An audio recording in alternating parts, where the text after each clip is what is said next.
If it doesn't work, I can do it. Yeah, that's what I say. That's why I'm not married. Moving along. Along now comes a fifth Mel Gibson tape getting posted on Radar Online. Also comes accusations that the tapes have been tampered with. An expert told GMA this morning that professional mics were used, the tapes were professionally made for distribution, and parts were edited together. Is this just going to go on and on and on and on? This is like the story that keeps on giving. On my other show, we will continue to cover it constantly. Thank you, Mel. What I was going to say is, at one point they say that because it may not be inadmissible in a criminal court, then they can't use the tapes as evidence. But that his lawyer said that. So that means that they're admitting that it's him on the tape, isn't it? Well, I guess so. If they say you can't use them, they say it's me. I think they've taken his voice. What I understood from GMA was they may have taken his voice and cut it up and edited it and done things to it. That's not confirmed or denied that it's his voice. His people haven't come out and started talking yet. So everyone's just kind of running with the assumption that it is his voice. But what was mentioned today is there are two things that could be a problem with the tapes. One of them is you need to have the original tape to know whether it was edited as an original or not. The Radar Online folks say they did not edit it. But the expert who was on GMA this morning said that tape was edited. It came from two different sources, that there was a fade up and fade down of her voice, and it could be that they didn't even come from the same conversation. Sounds beautiful, but let me tell you something. Let me just scream it on back to just a regular American way. I heard the tapes. I played the tapes on my show. Yeah. That was Mel Gibson. And I'm telling you something else right now. I don't care if it's 3, 4, 5 different conversations. There are rants that he is going on uninterrupted. 50 seconds, 60 seconds, a minute and a half. You just hear him going off. He's screaming. He's calling her all types of names. He's spewing threats. I'm sorry.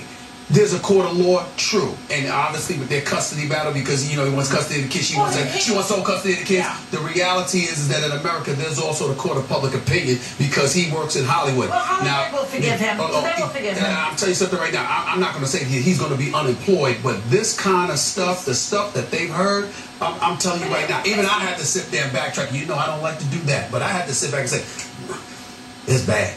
It really is. Do you remember the part of the tape where she says, what kind of man does it, knocks my teeth out when I'm holding a baby, that part, and then he says you deserved it. So, that's an admission of guilt right there. Well, yeah, she was saying, she said you need medication, and he's like, I don't need medication. He starts screaming. I'm going to wait. I'm going to wait for somebody to make a definitive statement about what this is. Because now, there's too many people involved. There's too many people.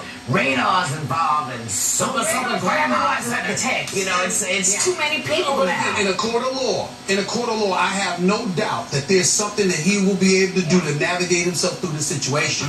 But in terms of the court of public opinion, anybody that listens to that tape and just say, forget her voice, she gets silent. And you hear nothing but him. So you're saying, basically, that it doesn't matter if the tapes have been altered, that it doesn't matter what situation. In the court of public opinion. In the court of public opinion, nothing matters. It is only all emotional. Okay. You know what I'm saying? People respond emotionally. Not only emotional. In the court of public opinion that he's talking about, it's emotional. Because what we're talking about is not what the facts are. He's saying what you feel when you hear that makes you nuts. That's what you're talking about. It's not what I feel. It's what I think when I hear them. You'll never argue more passionately than with someone that you're in a relationship with. I do not ever want, and please, I do not ever want to be recorded when I am in the middle of an argument with someone that I care about or I'm connected to. Have you ever spoken to anyone, even 1/10 of that? Even 1/10?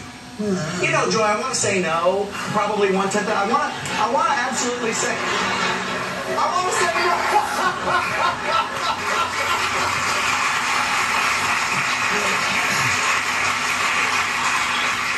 But I do know that I have said things to people out of passion that I would later have regretted and come back and said I'm sorry for. This does not. Please don't think I think anything he said was okay. I don't. Say that a couple of times, Sam, because people don't hear stuff. We are not condoning whatever what you call it. What is it? Mel Gibson did. Okay.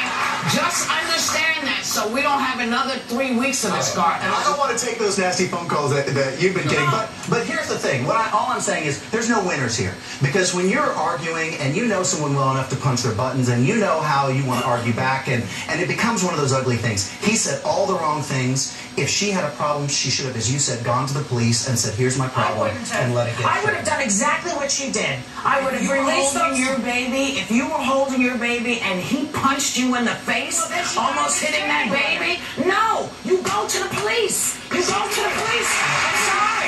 First off, it seems like the first place she went was to Radar Online.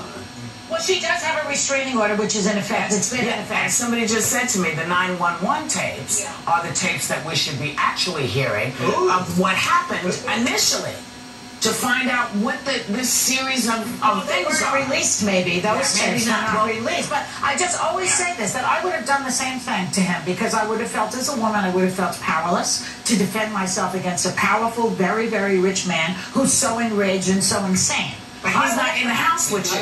He's not in the house with you. You can go to the police. And you know that the police hate his behind because he's been such a bonehead to them. So that's the first place you go, because you know they're going to get it. They're going to understand and say, come here, Asana. Come here, baby. If someone talks to me like that, I'd want to humiliate them. Oh, yes. You know what? And we know you would tear them up, child. I would.